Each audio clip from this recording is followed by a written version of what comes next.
Hi అండి, welcome back to my channel. ఈరోజు అయితే ఎగ్ కర్రీని ఎప్పట్లా కాకుండా ఈ విధంగా ట్రై చేశాను. చాలా బాగా వచ్చింది. మీరు కూడా ట్రై చేసి చూడండి.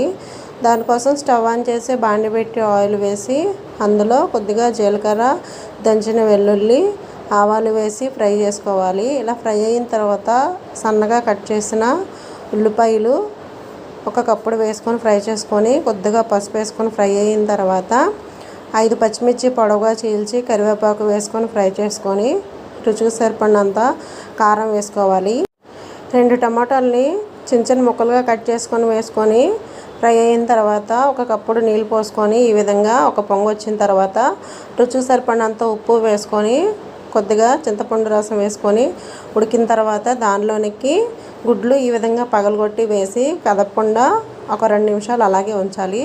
తర్వాత అటు ఇటు తిప్పుకుంటూ సిమ్లో ఉడకనిస్తే లోపలికంటా ఉడుకుతుంది. ఎక్కువ నీళ్ళు ఉన్నప్పుడే ఈ ఎగ్స్ అనేవి వేస్తే బాగా ఉడుకుతుంది.